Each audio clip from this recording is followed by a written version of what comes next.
Well, hello and welcome to another episode of In Conversation with Benedict Rogers, a series on YouTube produced by Hong Kong Watch. And I am Benedict Rogers. You may recall that we had as our first guest the father of the democracy movement in Hong Kong, Martin Lee. We were then joined for the second episode by Hong Kong Watch's patron, Lord Alton. And I'm really delighted to welcome for our third episode in this series, Hong Kong Watch's international patron and South Korea's former ambassador for human rights in North Korea, Ambassador Jung-Hoon Lee. Jung-Hoon Lee, thank you so much for being with us.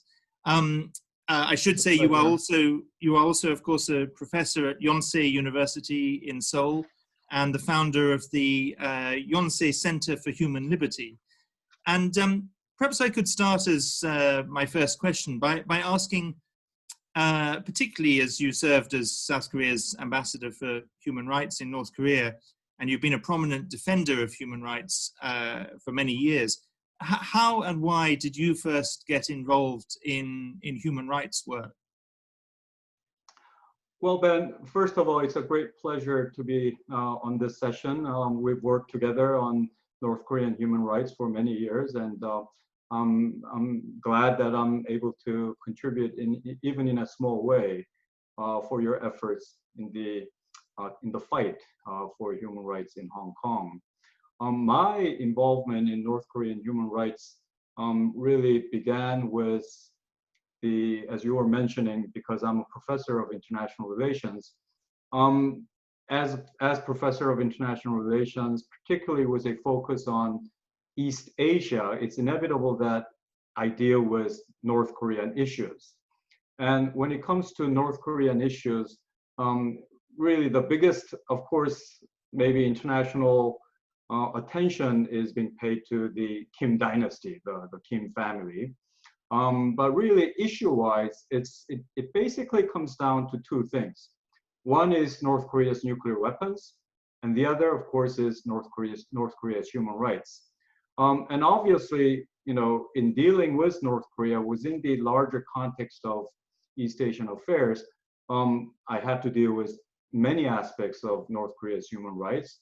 And it just so happened that I was also a publisher of a biweekly magazine on current affairs, which primarily focused on North Korean issues. And again, North Korean human rights, was a big part of our focus. And as an NGO sort of participant, I was chairperson of an NGO called Save NK, so Save North Korea, which basically deals with helping North Korean refugees or North Korean defectors, particularly in dire needs in China. So having been involved with that, when the previous government, not the current government in South Korea, but the previous government under Park Geun-hye, when she became president in 2013, I guess she looked at this sort of background, my personal background in dealing with North Korean human rights. And on top of that, for about 20 years, I've also worked quite closely with the Comfort Women, which is also a human rights dimension. So she decided to appoint me as South Korea's ambassador for human rights.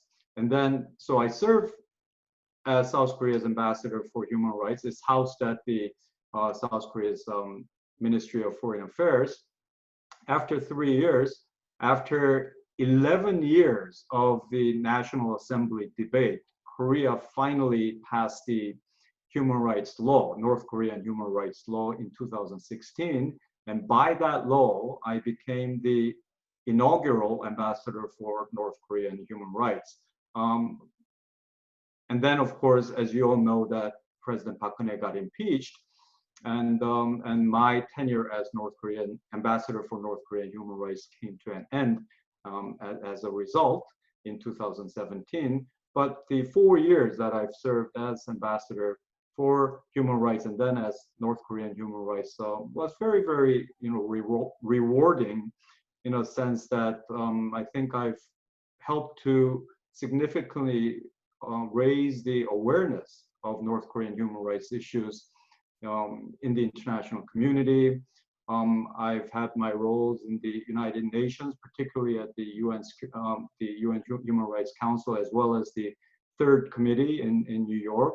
I've networked extensively with international organizations, as well as the civic organizations, which, one of which, of course, is the Christian Solidarity Worldwide. So that, allowed me to have, get acquainted with your work as well. And had a chance also to establish what I call the SAGES group, and it is a sort of amalgamation of very distinguished individuals who've worked extensively on North Korean human rights issues, including Lord Alton, your earlier interviewee, and then of course the three members of the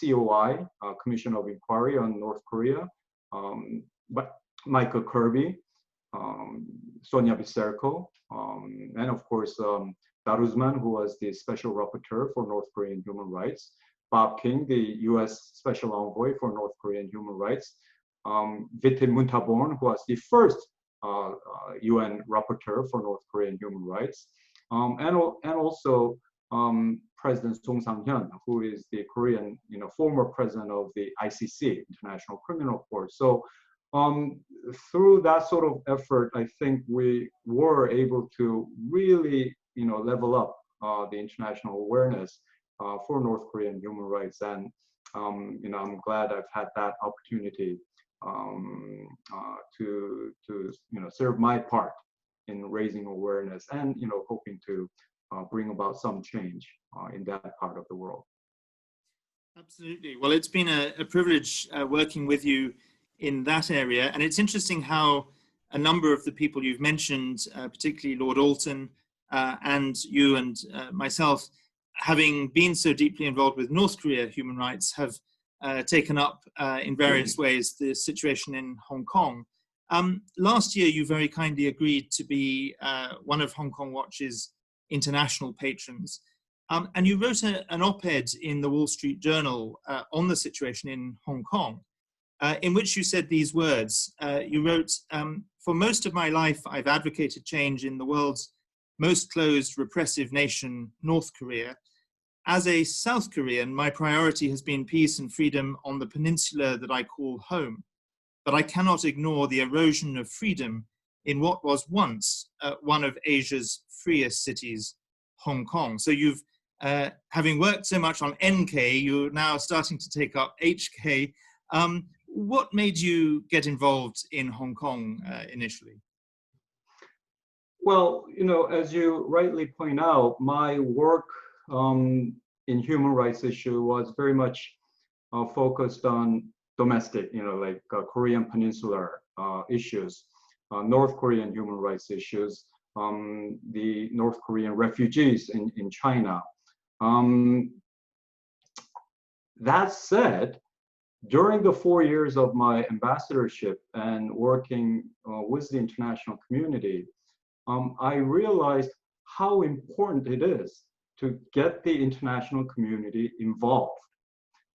It was so important that, we have people from the UK and from the US and from, Australia and other parts of Asia coming together, whether it's the think tanks or whether it's the civic organizations or government officials.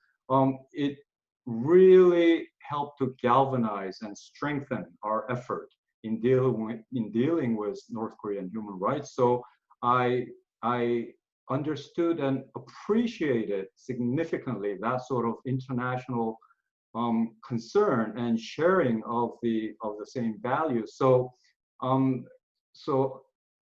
was on the receiving end at that time in dealing with North Korean human rights, and I'm only happy that so the role has been reversed this time around. Hong Kong is in need of the international awareness and international support and international help because Hong Kong alone, it is doing a valiant effort, but it needs help. And we are in a position to help in any way that we can. And I understand the importance of, the outside help. And therefore, if I'm in a position to provide that, I have to take that opportunity. So that's how I got interested in the Hong Kong issues, particularly because when you look at the Hong Kong situation, Hong Kong and South Korea, there are a lot of similarities. I mean, we're the four economic tigers of Asia. We enjoy the free market, right? We have a very open society. Hong Kong is one of the favorite destinations for tourists in Asia and in the world. I personally really enjoyed going to Hong Kong, time and again. And unfortunately, especially with this the extradition issue to begin with, and the umbrella movement and the Beijing's crackdown on the umbrella movement, which has now moved on to the national security law. All that we've been able to enjoy in Hong Kong, all that we've been able to savor about Hong Kong is in jeopardy. It's under threat. So I think we have to speak out. Every one of us has to speak out, particularly if we are in the human rights community. Human rights are being violated, and it is under serious threat. I mean, the umbrella movement itself. People have already been convicted. We already know about the abduction of the booksellers from Hong Kong. People are being expelled from Hong Kong, including, I believe, you, right? Yes. Ben, yeah. This cannot be. This cannot happen. I mean, when Hong Kong was handed over to China back in 1997. The agreement, of course, was that you honor one country, but you also honor two systems, right? And you're supposed to be honoring freedom, and the Hong Kong as it is for 50 years. We still have some time to go, right? So if things were happening, what's happening today? So, for example, this extradition issue, the national security issue, even if this was happening in 2047, 27 years from now, even when this agreement has expired, it will still be a problem, right? And we should still be raising these issues. But this is 2020, right? We still have like 3 decades to go. There's an agreement. Where's the sanctity of international treaty?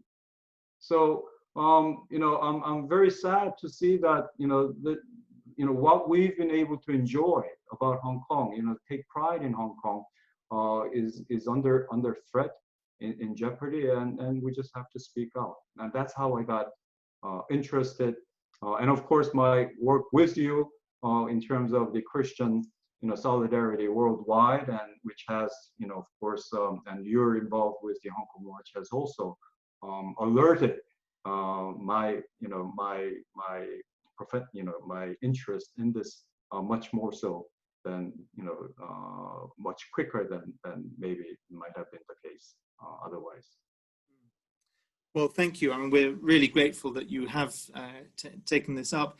Can I ask, in your view, what I mean, you've touched on this a little bit, but perhaps you could say a bit more about what is the significance of Hong Kong to both the Asia-Pacific region and indeed to the world? I just consider Hong Kong to be like jewel of Asia, in a sense that I think Hong Kong encompasses the best of both worlds, best of the East and best of the West. There's a very natural meshing, the harmonious meshing of this open, free environment, right? And as an Asian myself, I take great pride in Hong Kong being in Asia, because Hong Kong is one of the financial centers of the world, and it's in Asia, and I take pride in that. It is one of the favorite destinations, as I mentioned earlier, for international tourists, including myself. So all that we've been able to enjoy about Hong Kong, it's just sad that there is this dark cloud now hanging over Hong Kong, and there's this real sense that all of that we've been able to enjoy for decades might all be gone, right? I think under the kind of circumstances that's developing, who would go to Hong Kong as tourists, or who would invest in Hong Kong? Will Hong Kong remain financial center, international finance center of the world? These are legitimate questions that we have to ask, and I hope it doesn't change. And I think we have to fight with the Hong Kong citizens to make sure that it doesn't change for the next several decades. Absolutely. You mentioned earlier the national security law, and you as a professor of international relations and a former human rights ambassador, repressive laws, China, I'm sure. In your view, what are the implications, both for Hong Kong, but also for the region and for the international rules-based order of this new national security law, which is in breach of the Sino-British Joint Declaration, an international treaty registered at the UN? Exactly. I mean, as far as I know, we already have a law, the basic law, right? And the basic law has, I believe, the Act 23, which stipulates that if ever there should be a national security law, that it should be drafted by the Hong Kongers, not by Beijing, right? So already, I think it is a breach of the sanctity of the fundamental agreement that was reached and that was embodied in this basic law. So Hong Kong has been able to enjoy a very unique freedom, and I think this sudden superimposition of China's national security law threatens all that, because I mean it classifies criminal act, like things like subversion and terrorism, secession. But I think at the end of the day, what that all means is that if you're critical of China, mainland China, if you're critical of Beijing, you can just as easily be a criminal, and you will be penalized. There's no freedom in that, and you could be extradited to mainland China, to be tried. And I'm afraid that that one more added dimension of what is at stake is the independence of Hong Kong's judicial system. We're very concerned that this sort of this unilateral superimposition of the national security law could very well influence in a negative way Hong Kong's independent judicial system. Are we going to see a like mainland China like judicial system to process the national security law? And we all know how they deal with these issues in China.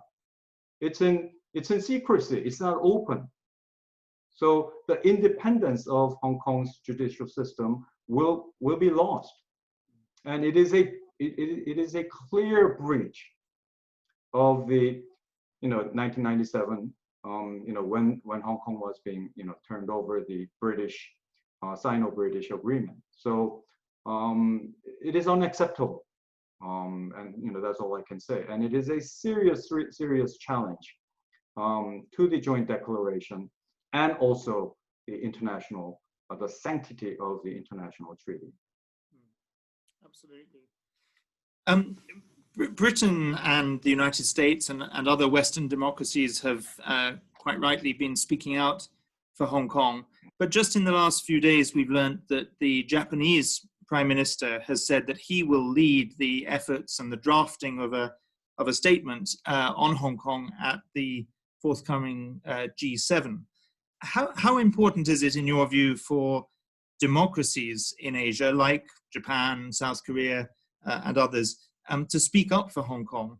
And what do you think, what more can be done to encourage governments, parliamentarians, civil society, media, and others in the region to stand in solidarity with Hong Kong?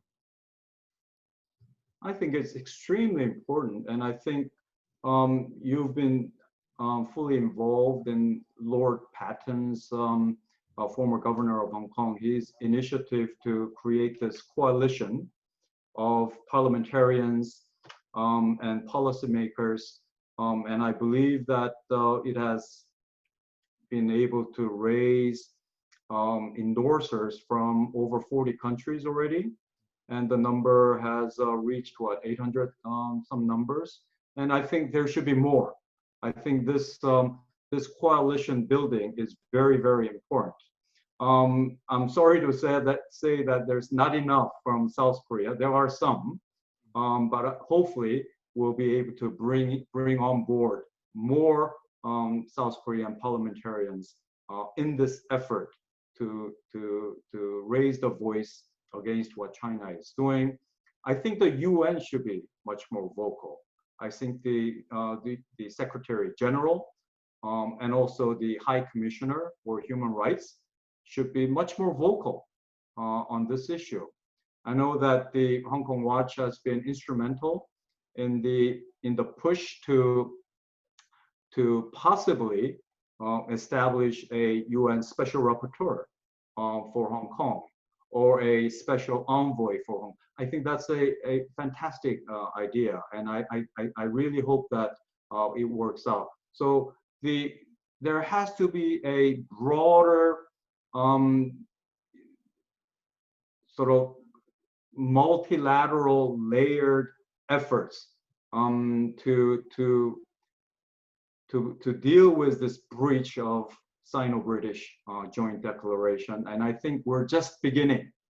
And I think this is something that has to spread to many legislative bodies throughout the world. I think the U.S. is already doing that. Australia is doing that. So I think particularly the liberal democratic countries, this is something that has to be done in a concerted manner. Thank you.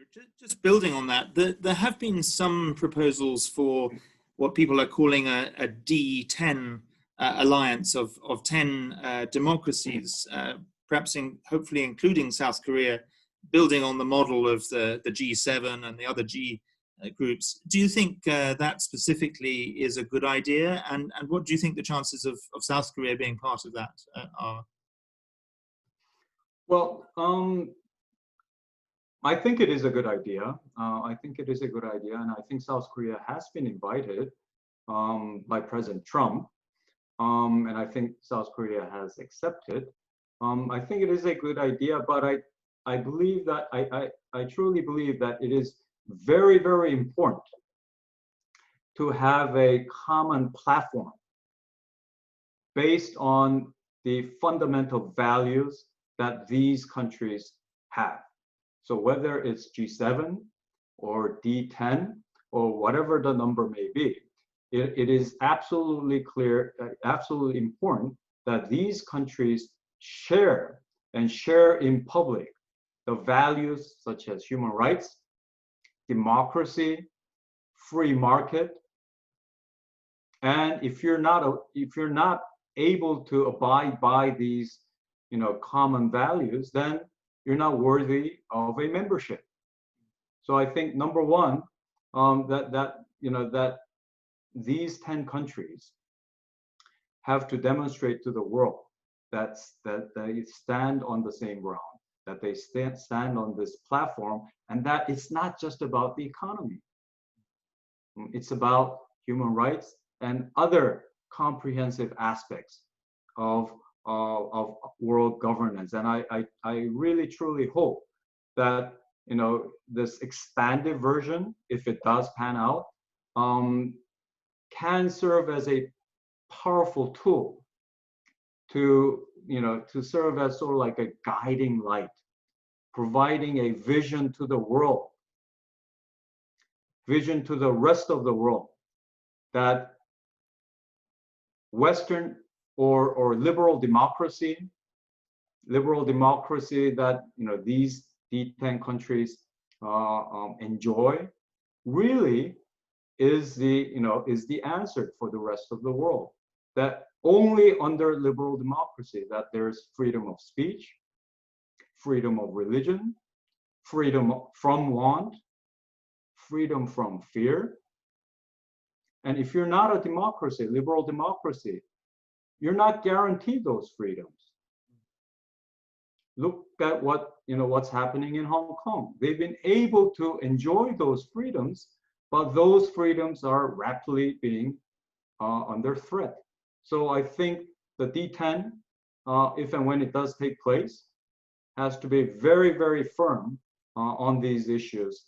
So I'm hoping that it takes on issues, broader issues, not just the narrow focus on the economic issues. So I think it's a good thing. Excellent. I'd like to move to my penultimate question, which is on the question of China and its role in the world. And I say that emphasizing not China, the country or the people, but the Chinese Communist Party regime. We've seen how the COVID-19 pandemic has affected the whole world and has brought about a new discussion about rethinking relations with the regime in Beijing.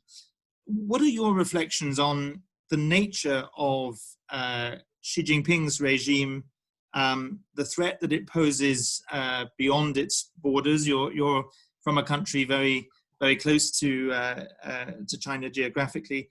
And what do you think we should and could do to counter it? And if I can just add, many people have some knowledge of the appalling human rights situation in China and of course now in Hong Kong. But it would be good to hear your assessment of China's behavior towards its neighbors in the Asia-Pacific region. Yeah, I mean, China's, basically you're asking about the regional behavior, and I can answer that with two words. One, it's very cavalier. Okay, China's behavior or China's international relations within this part of the world is very cavalier, and it's very aggressive. Sometimes you wonder if China is still living in this Chinese Middle Kingdom world. China seems to think that it is at the center of the world, and it is very cavalier in dealing with its neighbors. Just look at what it's doing in the South China Sea area. The nine dash line. Why do you need the aircraft carriers? Okay. There are conflicting territorial claims. Always China, whether it's the Philippines, Vietnam, Indonesia, Malaysia, Japan, possibly even with South Korea. We have a island called, well, sort of submerged island called Eodo, which China claims. It's a serious, it's very serious position that China takes, as if all these areas are somehow China has historical claim. In international relations, we call that irredentism, and there's traces of that in China's behavior in this region. There are issues with the way China deals with the North Korean defectors in China.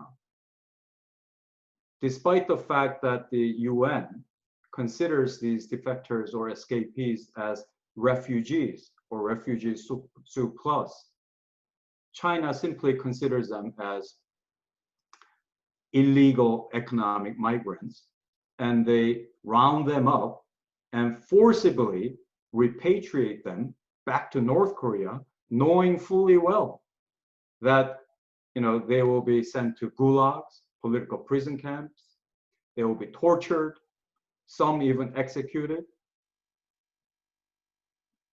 That is against international law. There's a word for that, non-refoulement.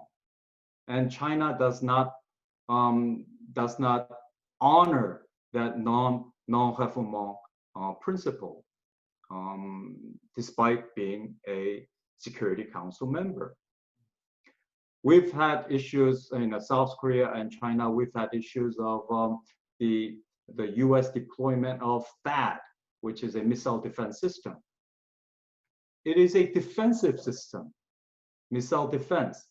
Okay, so if North Korea fires missiles towards South Korea, or maybe even Chinese missiles, we have to defend ourselves. It's a defensive missile system, which China was very much against. And in their protest, what do? They kick out a private company, Lotte, which is a South Korean company, Lotte Mart, from operating in China, and they just kick them out. So you wonder, a country that's aspiring to be a G2, a global leader, behaving in these sort of manners. I mean, China is very wealthy, and China is powerful. No one doubts that.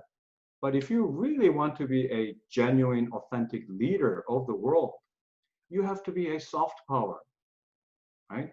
And the road to soft power begins with abiding by international rule of law and international treaties, and respecting other countries' sovereignty and other countries' feelings. And we're not seeing that too much in this part of the world. So if you ask me, what China's behavior in terms of in this region is concerned, it's it's something to be desired of. And most unfortunately, this sort of cavalier, aggressive behavior is escalating. It's getting worse. And the fact that it is continuing to espouse and serve as a patron of the North Korean regime, which the UN has concluded, UN COI report has concluded, is committing crimes against humanity. A regime that commits crimes against humanity, and a Security Council member is supporting this country, this regime that commits crimes against humanity. Something has to change. So that's my feeling. And I don't know what we can do about that.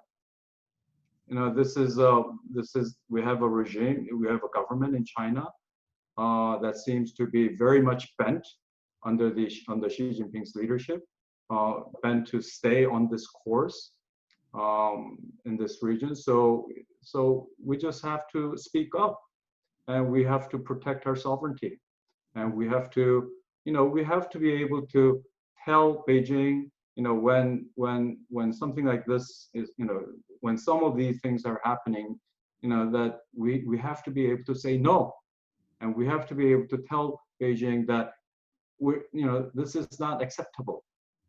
Unfortunately, that has not been the case all the time. I can only speak for the South Korean government, and that is not a good signal to send to Beijing. So that has to change. Well, I entirely agree. And what you've described, we are also seeing well beyond your part of the world as well. We see it increasingly in Europe, in Britain. And sadly, I think Western countries have also not stood up to China the way they should have done. So I hope things will change. We're almost out of time. And so I'd like to conclude our conversation by asking, you've already expressed your solidarity with Hong Kong, your concern about Hong Kong, but are there any final words that you would like to say to the people of Hong Kong as they as they face the most critical crisis in their modern history, really? I just want to say, Ben, that first of all, I want to commend the people of Hong Kong for their courage to stand up to this giant that China is. My feeling is that the Hong Kong people's, their cause is so legitimate and totally justified that in the end, I truly believe that the Hong Kong people will ultimately prevail in their cause, because their cause is just. And in due time, injustice, there's no room for injustice. So it is a hard struggle. It may be long, but in the end, it will prevail.